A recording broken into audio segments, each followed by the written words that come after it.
다윗의 아들 이스라엘 왕 솔로몬의 자문이라. 이는 지혜와 훈계를 알게 하며 명철의 말씀을 깨닫게 하며 지혜롭게 공의롭게 정의롭게 정직하게 행할 일에 대하여 훈계를 받게 하며 어리석은 자를 슬기롭게 하며 젊은 자에게 지식과 근신함을 주기 위한 것이니, 지혜 있는 자는 듣고 학식이 더할 것이요 명철한 자는 지략을 얻을 것이라. 자문과 비유와 지혜 있는 자의 말과 그 오묘한 말을 깨달으리라. 여호와를 경외하는 것이 지식의 근본이거늘 미련한 자는 지혜와 훈계를 멸시하느니라. 아멘. 우리가 오늘부터 함께 지혜서인 잠언서 말씀을 공부하도록 하겠습니다. 잠언은 지혜를 가르쳐 주는 말씀입니다. 그렇다면 이 잠언에서 말하는 이 지혜라는 것이 무엇일까요? 국어사전에 보면 이 지혜라는 것은 어떤 일이나 사물의 이치를 바르게 깨닫고 정확하게 처리하는 이 정신적인 능력이라고 되어 있습니다. 여기서 우리가 알 수 있는 것은 이 지혜라는 것이 이 사물의 이치와 원리를 깨달아야 하고, 또한 깨달은 이 원리와 이치를 응용하여 현실 가운데 처리하고 적용하는 능력이라고 말할 수 있을 것입니다. 우리가 지혜의 뜻을 좀 더 알기 위해 지혜와 비슷한 말인 지식을 생각해 볼 수 있습니다. 그런데 이 지혜와 지식은 다른 말입니다. 지혜와 지식이 어떻게 다른지 여러분 아십니까? 내가 많은 지식을 가지고 있다면 지혜로운 사람이 될 수 있을까요? 우리가 지식을 아무리 많이 가지고 있다고 해서 반드시 지혜로운 사람이 되는 것은 아닙니다. 왜냐하면 지혜는 가지고 있는 이 지식을 현실에, 실제적인 문제에 적용할 수 있는 능력이기 때문입니다. 많은 지식을 습득하여 아는 것이 많다고 지혜를 얻을 수 있는 것은 아닙니다. 반대로 지혜가 있는 사람은 지식을 가지고 있는 사람일까요? 네, 맞습니다. 지혜로운 사람은 기본적인 지식을 가지고 있는 사람이라고 할 수 있습니다. 왜냐하면 지혜라는 것은 지식을 기초로 해서 현실의 삶 가운데 응용하고 사용할 수 있는 능력을 말하기 때문입니다. 우리가 알다시피 지식은 세상에 널려 있습니다. 요즘은 인터넷이라는 지식의 바다에 접속하여 얼마든지 정보를 얻을 수 있습니다. 또한 세상 어디서든지 다양한 지식 체계를 우리는 배울 수 있습니다. 우리가 원할 때 지식을 구할 수 있고, 이 지식을 얼마든지 머릿속에 축적할 수 있는 것입니다. 그러나 지혜는 우리가 흔히 찾기 힘든 귀한 것입니다. 지혜는 우리가 알고 있고 지식이 있다고 다 가질 수 있는 것이 아닙니다. 그러므로 우리는 지혜의 가치를 깨닫고 지혜를 추구하는 사모하는 마음을 가져야 할 것입니다. 오늘 우리가 함께 배우게 될 이 잠언서는 바로 지혜서입니다. 잠언서는 우리에게 인간이 이 세상에서 얻을 수 있는 것 중에 가장 귀한 것이 지혜임을 가르쳐 주고 있습니다. 오늘 말씀을 통해서 이 지혜의 가치를 깨닫고 또 지혜를 얻는 방법을 함께 배워볼 수 있기를 기도합니다. 우리가 지혜를 찾을 때 제일 먼저 지혜가 어디에 있는지, 어디에 가면 지혜를 찾을 수 있는지 알아야 합니다. 지혜는 연구실이나 도서관에 있지 않습니다. 오히려 지혜는 우리의 삶의 현장, 이 한가운데서 찾을 수 있습니다. 지혜는 우리의 삶에서 경험을 통해 터득할 수 있는 것입니다. 예를 들면 공부를 많이 하고 의학적인 지식을 배워서 의과대학을 졸업했다고 해서 지금 옆에 쓰러져 있는 환자를 진찰할 수 있는 의사가 되는 것은 아닙니다. 그렇다면 어떻게 해야 이 강의실에서 배운 의학 지식을 현실에서 활용할 수 있는 지혜로 만들 수 있을까요? 도서관이 아니라 환자가 있는 곳으로 가야 합니다. 인턴이나 레전트 현장 실습 과정을 거쳐서 실제 환자들을 어떻게 진료하고 어떻게 치료하는지 눈으로 보고 몸으로 실습해야 하는 것입니다.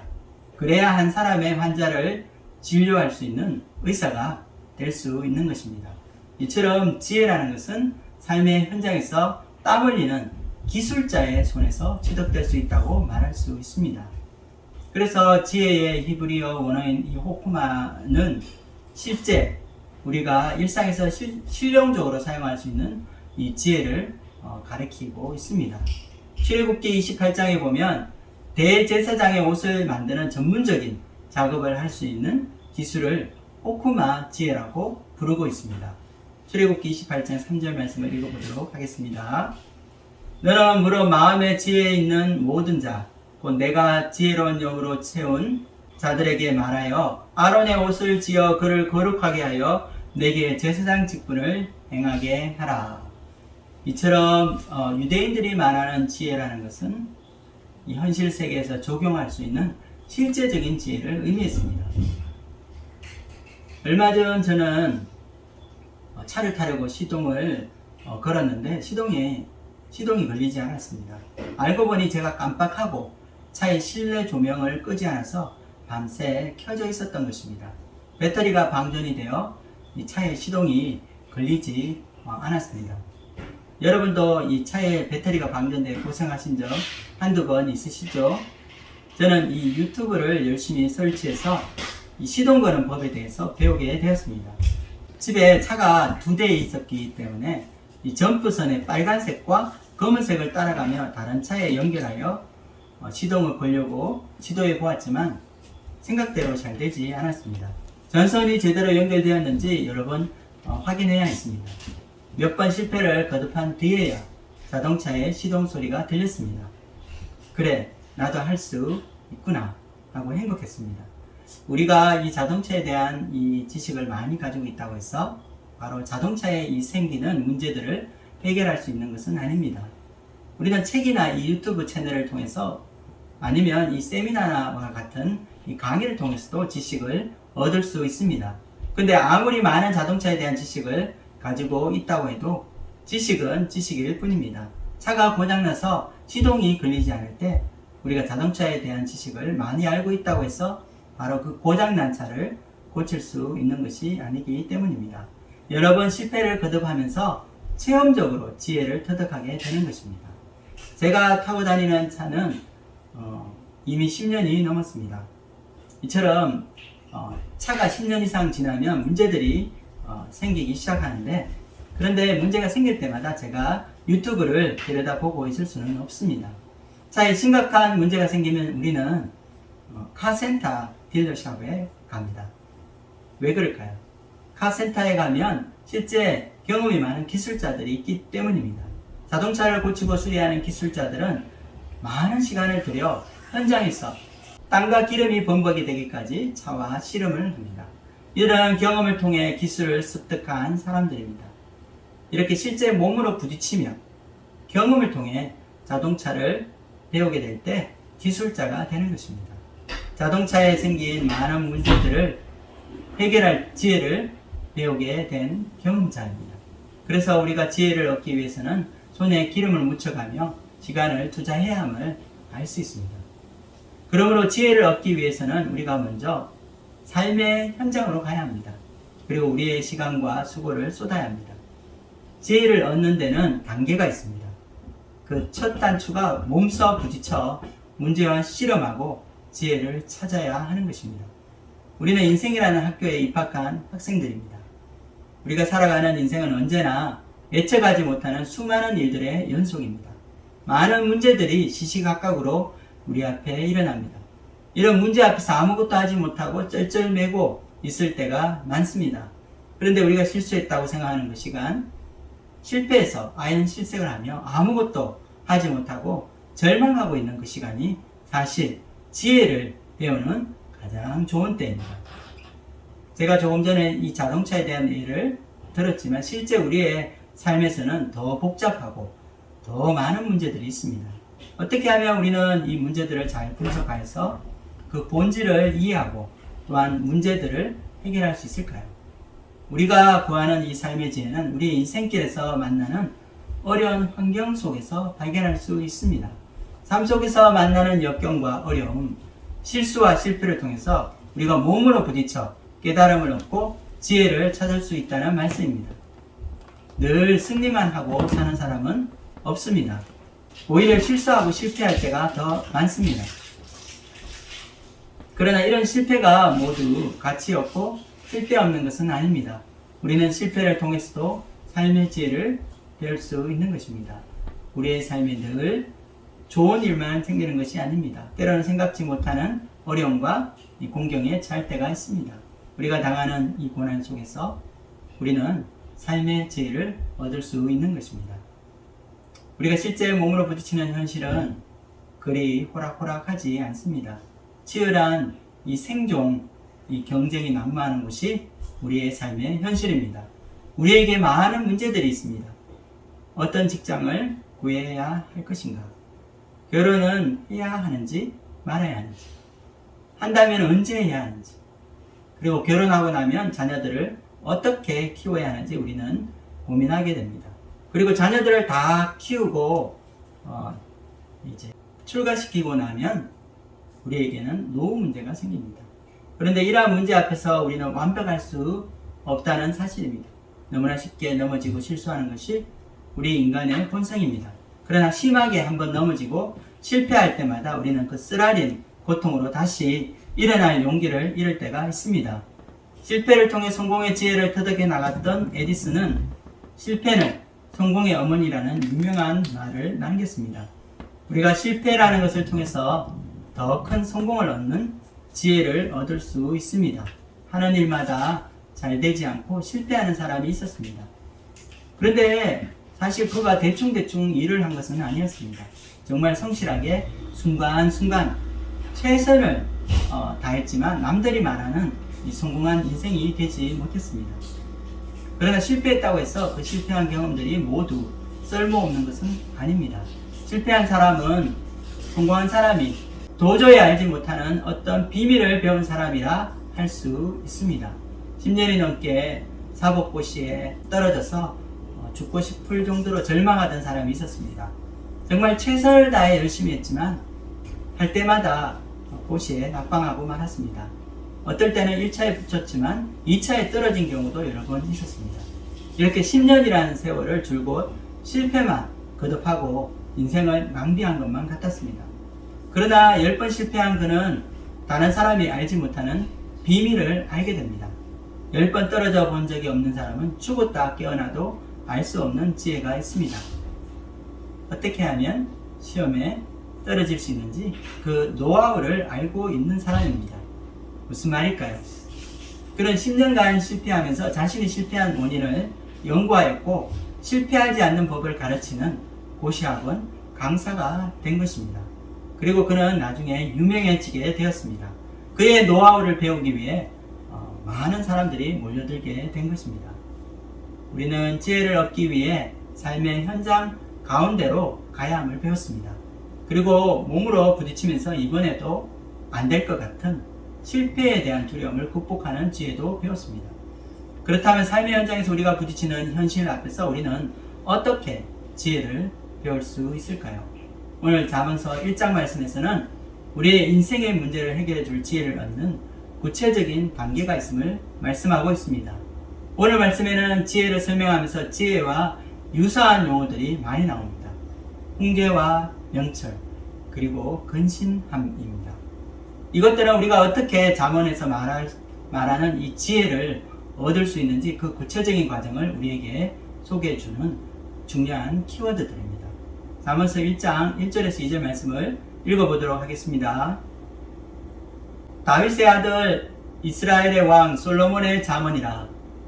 이는 지혜와 훈계를 알게 하며 명철의 말씀을 깨닫게 하며. 1절에서 이 잠언의 저자에 대한 소개가 나옵니다. 솔로몬의 잠언입니다. 그리고 이어서 2절에서는 이 지혜와 함께 비슷한 말로 사용되는 용어들이 나열되어 있습니다. 지혜와 훈계, 그리고 명철의 말씀입니다. 이 용어들은 그냥 지혜와 비슷한 단어가 나열된 것이 아니라 우리가 어떻게 변화되어 지혜의 사람이 되는지 그 과정을 우리에게 보여주고 있습니다. 먼저 훈계에 대해서 살펴보도록 하겠습니다. 훈계라는 말은 히브리 원어로 무사르라고 합니다. 그리고 그 뜻은 책망을 통해서 얻게 되는 교훈이라고 생각해 볼 수 있습니다. 이와 같이 지혜는 우리에게 엄격하게 가르침을 주고 훈련시키는 이 훈련관의 역할을 하고 있습니다. 지혜자의 권면이나 책망을 통해서 내면이 훈련을 받고 연단받는 과정을 보여줍니다. 마치 우리가 잘 아는 이 옛날 훈장 선생님이 아이들이 잘못했을 때 이 회초리를 때리면서 가르칠 때 얻게 되는 지혜입니다. 회초리로 다가오는 지혜는 우리의 뼛속 깊이 박히게 됩니다. 외초리로 종아리가 시퍼렇게 멍이 드는 대가를 지불하고서 우리의 마음의 미련함이 벗겨지고 지혜를 얻게 되는 것입니다. 이와 같이 지혜로운 자로부터 받는 회초리와 같은 면책과 날카로운 책망을 듣게 되었을 때 그것을 겸손히 받아들이는 사람은 지혜를 얻게 됩니다. 내면이 훈련으로 겸손해지고 낮아져서 본면을 받아들이는 지혜를 얻게 되는 것입니다. 3절 말씀을 읽겠습니다. 지혜롭게 공의롭게 정의롭게 정직하게 행할 일에 대하여 훈계를 받게 하며 아무리 기술적으로 훌륭한 지혜를 가졌다 하더라도 이것을 실제 삶에 적용하기 위해 훈련을 받지 않으면 아무 소용이 없습니다. 교훈을 받아 마음에 새기고 그것을 삶 가운데 실천하고 연습하지 않으면 진정으로 자기 것이 되지 못하기 때문입니다. 이런 지혜는 우리 크리스찬들이 새겨 들어야 할 지혜입니다. 훈장 선생과 같은 이 하나님의 말씀을 우리가 귀 기울이고 겸손히 받아들일 때 얻게 되는 지혜가 있습니다. 하나님의 말씀은 살아있어서 우리에게 교훈을 주고 가르침을 줍니다. 우리를 공의롭게 정직하게 또 행할 길을 가르쳐 줍니다. 하지만 이 하나님의 말씀이 우리에게 생생하게 살아서 우리 마음에 새겨지는 그 장소도 사실 삶의 현장이 될 것입니다. 하나님을 잘 믿는 사람들에게도 고난이 찾아옵니다. 예수님을 잘 믿으면 복받는다고 하지만 하나님을 믿는 사람들에게도 이 현실 속에 시련이 찾아옵니다. 그런데 이 시련과 고난을 겪고 난 신앙인들은 더욱더 깊은 삶의 지혜를 배워 성숙하게 되는 것입니다. 우리 크리스찬들이 어떻게 지혜를 배울 수 있을까요? 고난의 때에 하나님의 말씀을 가까이 할 때 지혜가 우리를 가르쳐 줍니다. 고난의 때에 주시는 하나님의 말씀은 우리에게 진정한 위로의 말씀이 될 것입니다. 불안과 염려 속에서 어찌할 바를 알지 못하는 우리에게 진정한 평안을 가르쳐 줍니다. 폭풍 같은 고난 속에서 고요한 평안을 누리는 이 영적인 비밀을 맛보게 될 것입니다. 하나님의 위로와 이 평안은 우리의 진정한 안식입니다. 또한 고난을 통해서 우리는 이 성경 말씀이 바로 이 진리의 말씀임을 깨닫게 됩니다. 우리를 연단하여 정금과 같은 믿음을 만들어주는 하나님의 말씀은 세상에 진정한 소망이 무엇인지 우리에게 배우게 해줍니다. 이 땅의 소망은 잠시 있는 것이고 우리가 가지는 행복이라는 것도 상대적인 것입니다. 돈을 많이 벌고 부자가 되면 행복할 것 같습니다. 하지만 부를 축적할수록 우리의 마음은 차가워지고 부에 집착하는 마음은 우리를 불안하게 만들 것입니다. 쌓아놓은 돈을 관리하고 잃어버리지 않을까 노심초사하면서 마음의 모든 평강을 빼앗기기 때문입니다. 때로는 우리가 오히려 모든 것을 잃어버리고 난 뒤 진정한 마음의 평화를 발견할 때가 있습니다. 인간에게 진정으로 행복을 가져다 주는 것은 돈이나 명예나 세상의 인기나 성공이 아니라는 사실을 뼈저리게 깨닫게 되는 것입니다. 모든 것을 잃어버리고 아무것도 없는 지금도 행복할 수 있다는 것을 몸소 체험을 통해 알게 되는 것입니다. 이것이 지혜입니다. 조각가는 자신이 생각하는 이 형상을 큰 돌 속에서 상상해내고 돌을 이 정이나 망치로 쪼아내어 원하는 형상을 만들어갑니다. 우리가 보기에는 이 크다란 이 돌덩이에 불과하지만 예술가는 이 작품에 생명을 불어넣습니다. 이탈리아의 천재 예술가였던 이 미켈란젤로가 조각한 이 다비드상이 있습니다. 다비드상이 얼마나 큰지 실물을 본 적은 없지만 그 크기가 5m 이상이 된다고 합니다. 그래서 이 깎아내기 전 이 대리석 크기가 얼마나 했을지 상상이 가지 않습니다. 미켈란젤로는 그의 이 조각 행위를 불필요한 부분을 제거하는 과정이라고 표현했습니다. 그런 대리석 안에 숨어있는 위대한 예술품을 이미 눈으로 보고 알고 있었던 것입니다. 쓸모없어 보이는 대리석 조각이 예술 작품이 되듯이 이 스승의 훈계는 그 안에 들어있는 참 자아의 모습을 이끌어내어 아름다운 인격을 만들어냅니다. 그런데 훈련받고 연단받는 우리의 입장에서 보면 돌을 쪼아내는 것 같은 아픔을 느끼게 될 것입니다. 마음이 상하고 자존심이 깨어지는 고통을 맛보게 됩니다.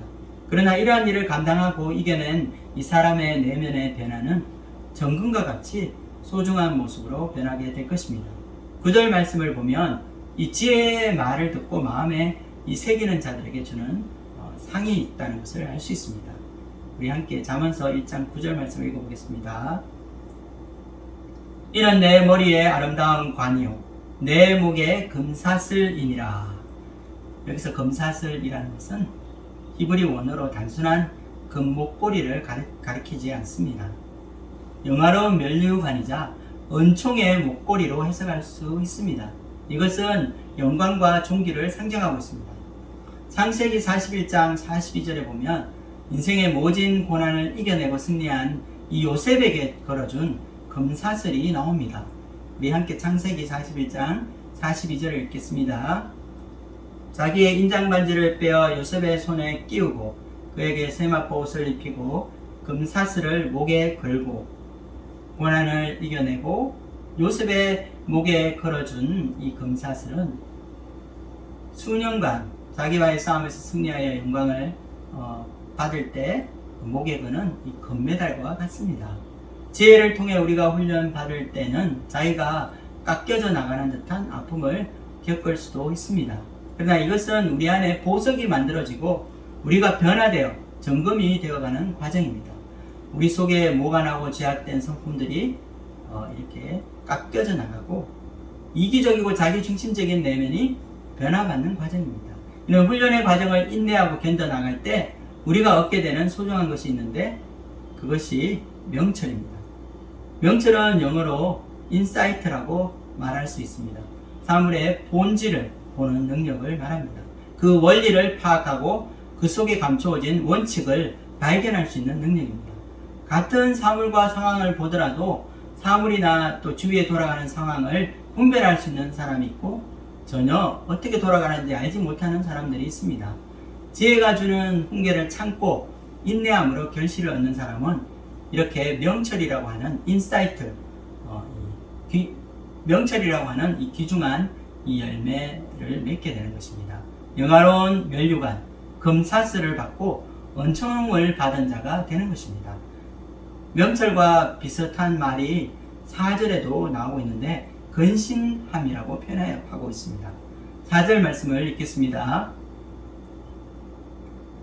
어리석은 자를 슬기롭게 하며 젊은 자에게 지식과 근신함을 주기 위한 것이니. 젊은 자에게 지식과 근신함을 준다고 할 때 여기 사용된 근신함이라는 것은 성실함을 뜻하기보다는 분별력과 같은 뜻입니다. 이것은 사물이나 주위에 돌아가는 상황을 분별할 수 있는 능력입니다. 이와 같이 명철과 근신함은 둘 다 분별력이라는 뜻으로 비슷하게 보일 수 있습니다. 그런데 차이가 있습니다. 명철은 일이 돌아가는 상황이나 이 사물의 이치에 그 본질을 볼 수 있는 능력, 즉 인사이트라고 할 수 있습니다. 하지만 근신함이라는 것은 이 전체 상황을 볼 수 있는 능력입니다. 즉 미래를 내다보는 능력입니다. 영어로는 포르사이트라고 생각할 수 있습니다. 종합적인 판단 능력을 말합니다. 쉽게 말하자면 명철은 이 나무라는 디테일을 보고 그 본질을 파악할 수 있는 어떤 능력이라면 근신함이라는 것은 큰 숲을 보고 큰 그림을 그릴 수 있는 능력이라고 말할 수 있습니다. 이와 같이 우리가 지혜가 주는 훈계를 참고 견디면 열매로 아름답게 결실하게 되는데 그것이 바로 명철과 근신함이라고 하는 보물로 나타나게 되는 것입니다. 이것은 우리가 만나게 되는 삶의 어려움 속에서 그 문제의 본질을 꿰뚫어 볼 수 있는 인사이트와 그 어려움 속에 갇혀서 큰 그림을 볼 수 없는 이 닫혀진 눈을 열어줄 폴사이트의 통찰력을 가지게 되는 것입니다. 여러분은 이런 능력과 지혜를 얻고 싶지 않으십니까? 우리가 살아가는 이 세상은 문제투성이고 또 내일 우리가 어떤 문제에 직면하게 될지 아무도 알 수 없습니다. 이런 가운데 이 잠언서 지혜를 통해 종합적인 분별력과 이 통찰력을 배우게 된다면 우리가 사는 세상이 좀 더 신나고 살만한 세상으로 바뀌지 않을까요? 문제를 만났을 때 문제 속에서 좌절하고 내가 무너지는 것이 아니라 그 문제를 뛰어넘는 지혜를 얻는 것입니다. 문제 속에 숨어있는 이면의 본질을 파악하고 현상을 이해하여 앞을 내다보는 이 창조적인 능력을 가지게 되는 것입니다. 오늘 말씀에서 우리가 훈련하여 지혜를 얻는 것이 얼마나 귀중한 것인지에 대해서 함께 배워보았습니다. 또한 훈계를 통해서 이 내면이 변화되고 이 명철이라는 분별력을 얻고 근신함이라고 하는 미래를 창조해내는 지혜를 얻는 과정도 배웠습니다. 그런데 오늘 말씀에서는 이와 같이 우리가 수고하고 땀 흘리고 노력해서 얻으려고 하는 이 지혜가 우리를 찾아온다는 사실을 가르쳐 줍니다. 우리도 지혜를 찾고 구하고 있지만 지혜도 우리를 찾아오고 우리를 부르고 있는 것입니다. 놀랍게도 잠언서에서 말하는 지혜는 마치 살아있는 유기체와 같아서 지혜의 인격을 부여하고 있습니다. 지혜를 의인화하여 길거리에서 그리고 광장에서 소리를 높이며 사람들을 초청하는 모습을 묘사하고 있는 것입니다. 우리 함께 잠언서 1장 20절에서 21절 말씀을 읽겠습니다. 지혜가 길거리에서 부르며 광장에서 소리를 높이며 시끄러운 길목에서 소리를 지르며 성문 어귀와 성중에서 그 소리를 발하여 이르되. 우리를 지혜의 샘으로 초청하고 있는 것입니다. 지혜의 가치를 알고 깨닫는 자는 지혜를 사모하고 지혜를 구하게 됩니다. 그러나 사실 이 지혜 또한 우리에게 손짓하고 우리를 부르고 있습니다. 지혜가 우리를 초청하고 있는 것입니다. 지혜가 길거리와 광장과 같은 사람들이 많이 모인 곳에서 우리를 부르고 있습니다. 지혜가 우리를 부른다고 하는 것은 인격적인 만남을 가지듯이 우리를 만나기 위해 준비되어 있음을 보여줍니다. 우리가 정말 찾도록 찾으면 찾을 수 있고 우리가 간절히 원하면 지혜를 만날 수 있다는 의미입니다. 이처럼 사람들이 많은 장소에서 우리에게 공개적으로 초청을 하고 있습니다. 지혜는 학교나 학원에서만 배울 수 있는 것이 아닙니다. 영의 눈을 뜨고 또 마음의 길을 열면 사방에 널려있는 모든 사물과 이 사람들이 우리의 스승이 될 수 있습니다. 지혜의 보고가 주위에 깔려 있다는 말씀입니다. 이처럼 우리가 눈을 뜨면 사방에서 지혜가 손짓하는 것을 볼 수 있습니다. 지혜가 길거리에서 부르며 광장에서 소리를 높이고 있습니다. 많은 사람들이 오고 가는 골목마다 우리는 지혜를 발견할 수 있습니다. 이와 같이 지혜는 길거리와 광장, 골목, 성문어기, 성중에서 찾을 수 있다고 말하고 있습니다. 잠언서 8장 2절에서 3절을 보면 길가의 높은 곳, 내거리, 출입하는 문이 추가되어 있습니다. 길거리, 광장과 사거리, 출입하는 문 등 지혜의 이 활동 영역의 공통점은 사람들이 많이 다니는 곳이라 할 수 있습니다. 이것은 지혜의 개방성이라고 말할 수 있습니다. 지혜는 사람들을 퍼블릭 플레이스에서 공개적으로 초대합니다. 여기서 부른다는 것은 히브리 원어로 크게 외치다라는 뜻이 있습니다. 진리는 은폐되어서 숨겨지지 않고 사람들 앞에 널리 선포된다는 말씀입니다. 반대로 세상의 악한 자들은 어두운 뒷골목, 은밀한 곳에서 사람을 부릅니다. 그러나 지혜는 개방되고 오픈된 곳에서 사람들에게 초청장을 보내고 있는 것입니다. 여기서 우리는 잠언서에서 말하는 지혜가 경험을 통해 배우게 되는 단편적인 지혜들을 모아놓은 것이 아님을 알게 됩니다. 잠언서에서 말하는 지혜는 유기체처럼 살아있는 궁극적인 실체라고 할 수 있습니다. 우리가 잘 아는 요한복음에 나오는 로고스입니다.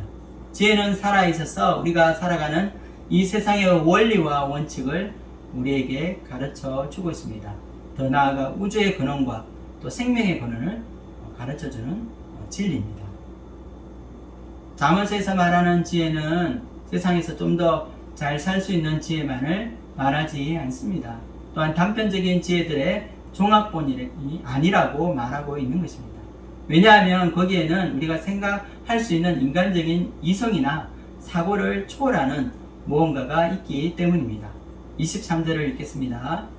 나의 책망을 듣고 돌이키라. 보라, 내가 나의 영을 너희에게 부어주며 내 말을 너희에게 보이리라.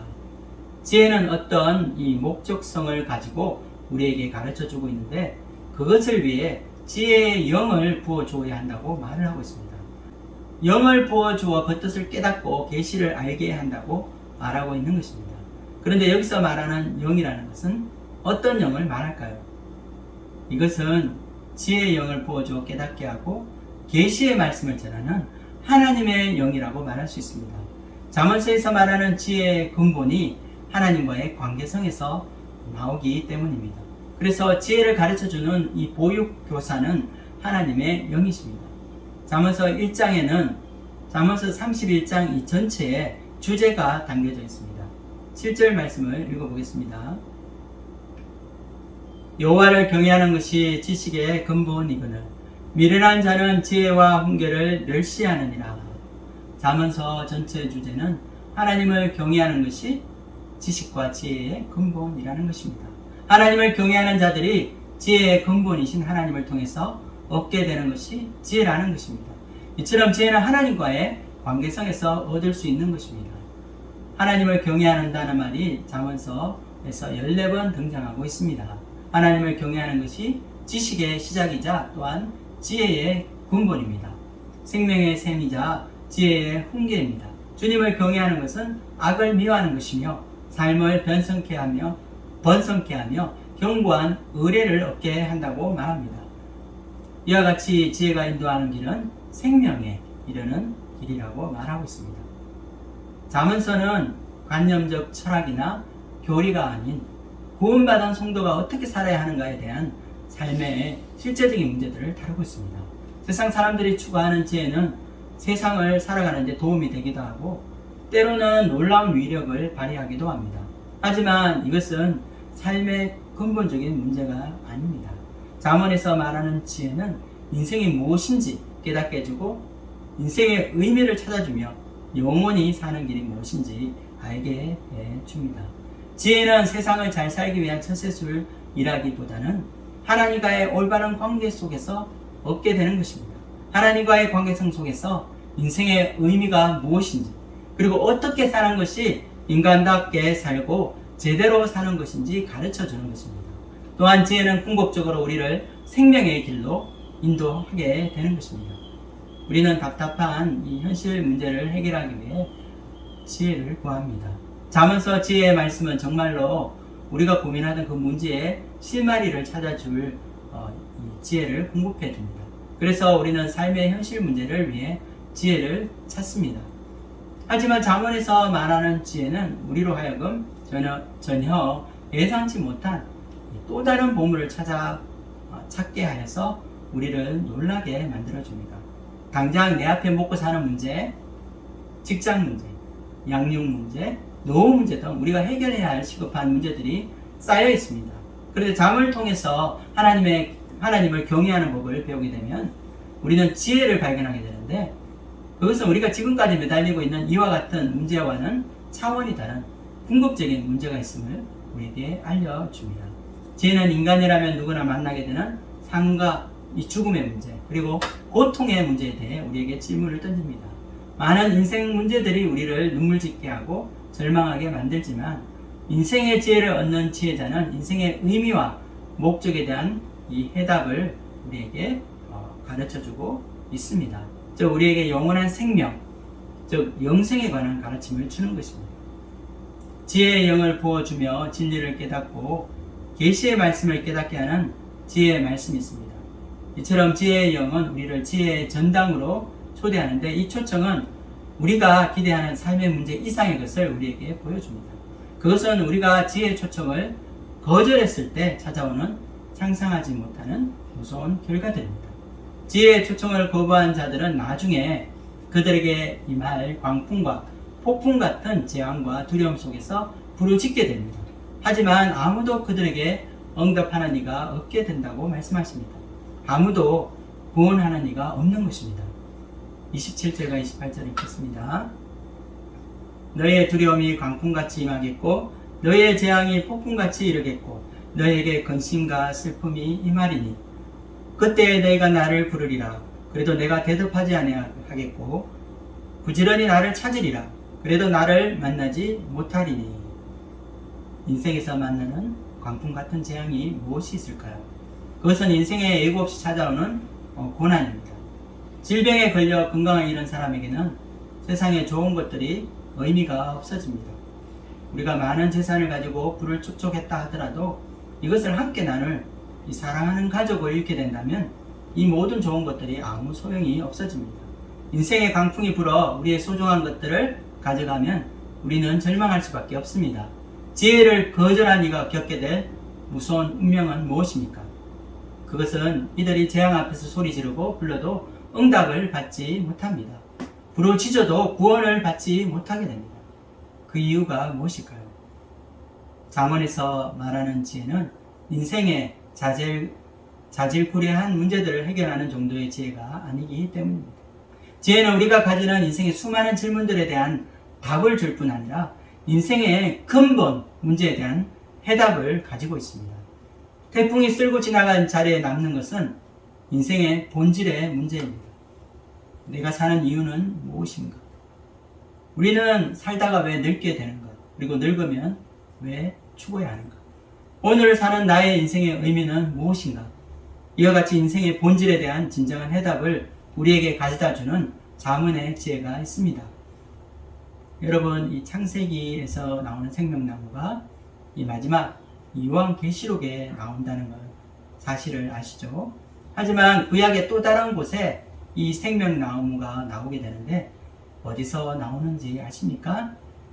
네, 바로 이 잠언서에만 나오고 있습니다. 잠언서 3장 18절을 읽어보겠습니다. 지혜는 그것을 얻는 사람에게는 생명의 나무이니 그것을 붙드는 사람은 복이 있도다. 지혜가 생명나무라는 말씀은 우리가 지혜를 사모하게 하는 이유를 말해줍니다. 지혜가 참으로 세상의 값진 보석보다 귀하고 소중한 말씀이 되는 이유입니다. 지혜는 에덴 동산에서 잃어버린 그 생명나무를 찾아주기 때문입니다. 우리 인간에게 영생의 소망을 주는 지혜는 잠언서밖에 없는 것입니다. 오늘 말씀을 통해 우리 모두가 잃어버렸던 그 영원한 생명을 찾아주는 지혜의 말씀을 간절히 사모하고 추구하는 저와 여러분이 되시길 주님의 이름으로 축복합니다. 말씀을 정리하겠습니다. 오늘 말씀은 앞으로 배울 이 잠언서 전체의 서론 부분으로 잠언서를 소개하는 말씀입니다. 우리는 먼저 이 지식과 이 지혜의 차이점에 대해서 배웠습니다. 그리고 지혜라는 것이 우리의 실패나 인생의 어려움을 통해서도 배울 수 있는 값진 보물과 같다는 것도 배웠습니다. 이와 같이 소중한 지혜를 얻기 위해 우리는 삶의 현장으로 나가야 합니다. 지혜는 수만 권의 책들이 정렬되어 있는 도서관이나 강연을 듣고 세미나를 들을 수 있는 교실에서 얻어지는 것이 아닙니다. 지혜는 이론이나 사색에서 발견되는 것이 아니라 흙탕물이 튀기고 땀 냄새가 물씬 풍기는 이 살벌한 이 삶의 현장에서 발견됩니다. 지혜는 우리가 매일 손발을 놀려 움직이는 이 삶의 현실에서 우리의 오감을 이용해서 만지고 느끼고 체험한 것을 마음에 깊이 새기고 나의 삶의 일부로 실천함으로 체득되는 것입니다. 잠언서는 우리를 지혜의 바다로 초대하고 있습니다. 우리에게 지혜를 갈망하고 소망하며 또 지혜를 얻기 위해 추구하라고 권면하고 있습니다. 지혜는 삶의 원리를 가르쳐주며 우리가 오늘 하루 고민하고 있는 그 문제들에 대한 해답을 줄 열쇠를 줄 수 있습니다. 사물이나 상황의 이면에 그 본질을 깨뜨려보는 분별력과 인생에서 놓치기 쉬운 삶의 퍼즐을 맞추어가는 통찰력을 가지게 해주는 것입니다. 그러나 이 잠언서에서 말하는 지혜는 이 경험을 통해 배우게 되는 이 단편적인 지혜들을 모아놓은 것이 아닙니다. 잠언에서 말하는 지혜는 유기체처럼 살아있는 궁극적인 실체이자 진리의 말씀, 로고스입니다. 지혜는 우리가 살아가는 이 세상의 원리와 원칙을 가르쳐주기 위해 우리를 찾아옵니다. 진리의 말씀은 지금도 살아 역사하여서 세상 욕망을 쫓아 살아가는 우리에게 오늘 내가 살아가는 이유와 삶의 의미를 깨우쳐줍니다. 세상에 무엇보다 소중한 지혜의 가치를 깨닫고 지혜를 사모하는 사람이 되기를 소망합니다. 앞으로 잠언서 말씀을 깊이 있게 함께 배워나가면서 이 지혜의 깊은 샘을 길러서 세상에서 찾을 수 없는 이 보물을 소유하는 저와 여러분이 되기를 주님의 이름으로 축원드립니다. 기도하고 마치겠습니다.